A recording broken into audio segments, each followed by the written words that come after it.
900多年前，一个中国人写下8个字：此物后必大行于世。几百年后，预言成真了，全世界的工厂、汽车、轮船都靠此物运转。但第一个把它用起来，用它改变世界的不是中国人。而且你会发现，真正让这个预言落空的不是这个预言家不够厉害。今天这期我们来讲讲这个预言家沈括和他超前500年的孤独。沈括是谁？北宋的一个官员，杭州人，字存中。他出身官宦人家，从小就是那种爱刨根问底的孩子。别人看月亮是看月亮，他看月亮是研究月亮为什么有圆缺。这种劲头他保持了一辈子。长大以后，他考中进士，进入仕途。他参与过王安石变法，管过全国的钱袋子，是当时国家财政的一把手。他还出使过辽国，在谈判桌上和对方唇枪舌剑，寸步不让，为国家争回了土地。他能带兵，能理政，能写诗，能搞科研，一个标准全能型人才，放在今天就是那种简历能写满3页纸的人。但他真正厉害的地方是搞科学。他写了一本书叫《梦溪笔谈》，900多条笔记，天文、地理、数学、物理、化学、医学，什么都记。沈括还改进过天文观测的浑仪，写过医学著作《量方天文》，数学、医学、地理，没有他不碰的。今天我们知道毕升发明了活字印刷，靠的就是这本书里的一段话。毕升本人在历史上只留下这一条记录，是沈括帮他留的。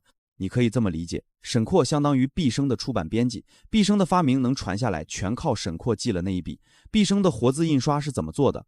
梦溪笔谈里记得清清楚楚，用胶泥刻字，薄得像铜钱边，每个字一个印，用火烧印。排版的时候，把这些字排在铁板上，用松脂蜡粘住，印完一版烤一烤，字就能拆下来再用。你想想，这是900多年前的技术。沈括把这些细节一五一十记下来，才让毕升的发明没有淹没在历史里。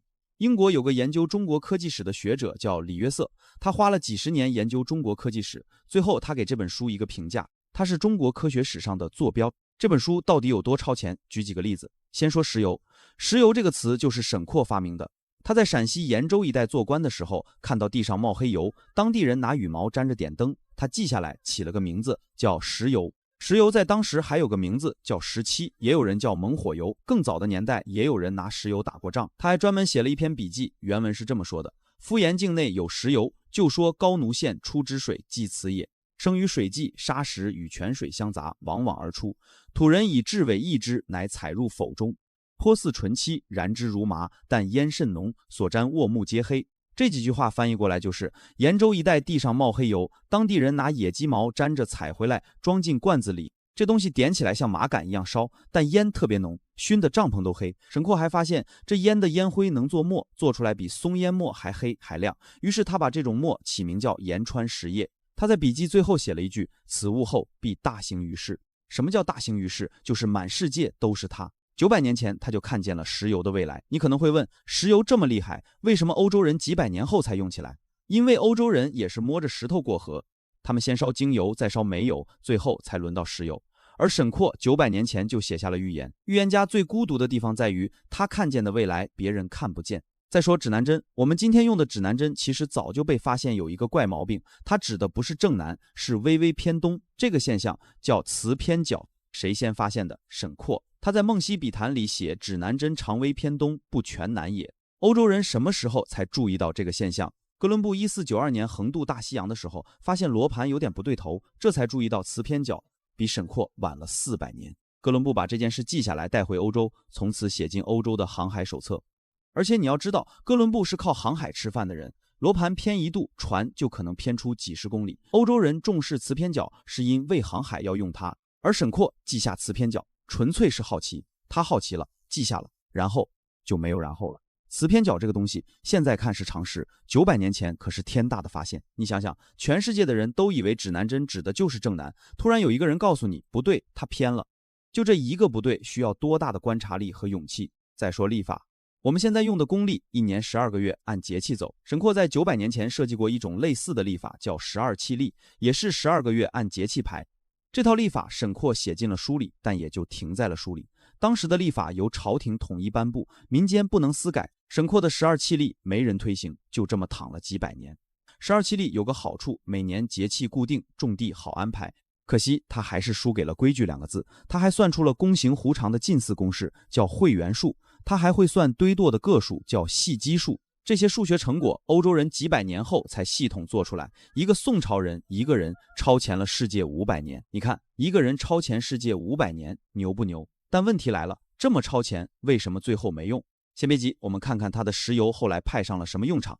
沈括说，石油的烟能做墨，做出来黑的发亮，比松烟墨还好。于是石油在宋朝又多了一个用途，做墨水。对，你没听错，超前世界500年的能源，在宋朝的用处是点灯、润滑、做墨水。就像你发明了无线网，却只拿来刷短视频。其实中国不是没用石油打过仗，宋朝有一种武器叫猛火油柜，守城的时候一柜石油喷出去，点着了，城下就是一片火海。五经总要是宋朝的军事百科全书，里面详细画了猛火油柜的样子，一个大柜子装油，用机筒往外喷，点着。守城守水寨都用它，这配置相当于你造出了火箭发动机，最后拿来点蜡烛。但几百年过去，它还是那把喷火的棍子。没人想到这玩意儿加上活塞和气缸，能变成发动机，能驱动一个时代。沈括不是没有机会改变世界，他当三司使的时候管着国家的钱，他要是把石油当成战略物资经营起来，历史可能就是另一个样子。但他没有，不是他想不到，是他想不到石油除了点灯做墨还能做什么。不只是他，整个时代都想不到。但沈括本人其实更惨，他晚年因为一场战事失利被贬，众叛亲离，回到镇江一个叫孟西的小园子。他曾经是一国财政的掌舵人，是出使辽国的使节，是朝堂上说得上话的人物。晚年却只能一个人住在这个小园子里，靠回忆写下《孟西笔谈》。这本书写得再好，在当时的读书人眼里也是杂学。不登大雅之堂，科举考试考的是诗赋文章，考的是经义策论，做官才是正道。谁关心指南针偏几度？谁关心地底下冒出来的黑油？这就是问题的关键。沈括不是笨，他的时代也没人拦着他研究，问题是他的研究没人接着做。他算出了磁偏角，然后呢，没人把这个发现变成航海的技术。他写下了石油，然后呢，300年后，欧洲人才开始钻油井，把石油变成了工业的血液。沈括的《梦溪笔谈》写完以后，谁来接着研究？没人。有人统计过，中国历史上叫得上名字的科学家屈指可数。中国古代的技术靠的是师徒口传心授，师傅死了，手艺就断了。你知道为什么没人接吗？因为接不了。沈括的研究没有门徒，没有学派，没有教材，他一个人就是一支孤军。欧洲不一样。沈括写《梦溪笔谈》的年代，欧洲正在忙什么？1088年，意大利博洛尼亚大学成立；1150年前后，巴黎大学成立。也就是说，当沈括一个人埋头做研究的时候，欧洲正在一所一所的建大学，把科研变成一群人的事业。这些大学有个共同点，知识不是秘传，是公开讲课，任何人都能来听，讲完记下来传下去。大学里教授讲课，学生记笔记，知识一代一代传下去。后来欧洲又有了科学院，有了学会，有了一本一本的学术期刊。一个人的发现会变成一群人的接力赛。伽利略站在哥白尼的肩膀上，牛顿站在伽利略的肩膀上，每一步都有人接棒，而沈括的接力棒落在地上没人捡。有人可能会问，欧洲的大学怎么就这么厉害？因为科学革命从来不是一个人的事儿，是一群人的事儿。欧洲人把一个人的发现变成论文，变成课程，变成实验，变成一场跨越几百年的接力。沈括的磁偏角在欧洲被写进航海教材，沈括的石油预言在欧洲变成了内燃机。不是沈括不够厉害，是他身后没有那一群人。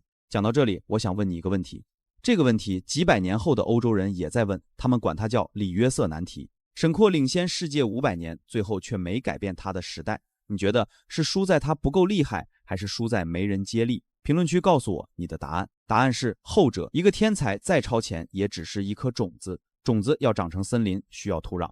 沈括的土壤是什么？是科举，是官本位，是万般皆下品，唯有读书高。古人说，朝为田舍郎，暮登天子堂。科举给了普通人一条上升的路，这是他的好，但代价是全天下最聪明的脑袋都在研究怎么考进士。3年一考，10年寒窗，千军万马挤一座独木桥。3年一考，10年寒窗，验考者千千万万，进士只取几百人。考中了光宗耀祖，考不中，一辈子蹉跎全天下最有才华的人都挤在这一座独木桥上。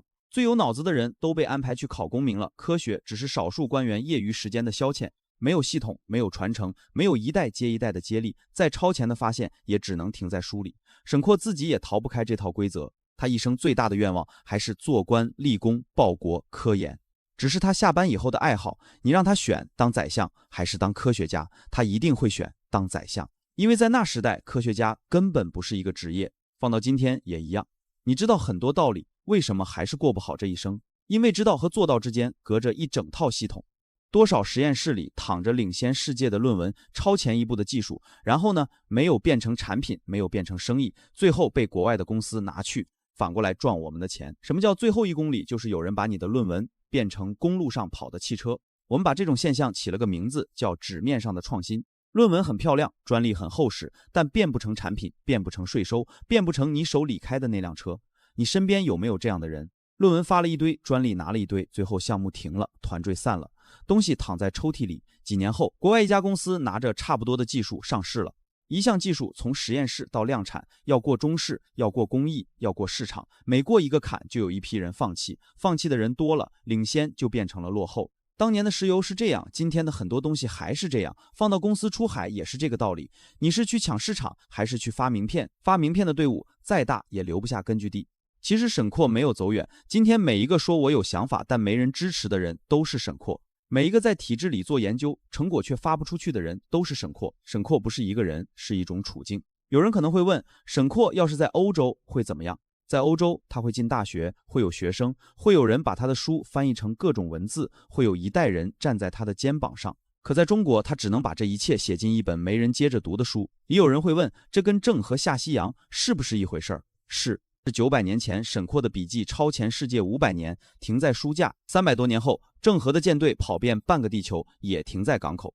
一个超前，一个辽阔，都输在同一个词上，没人接力。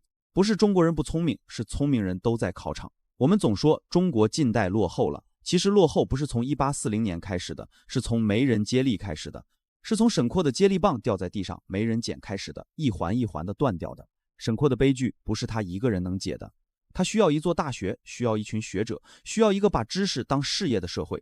这些东西沈括那个时代一样都没有。沈括的石油欧洲人用了，于是有了内燃机，有了汽车，有了一个叫工业革命的时代。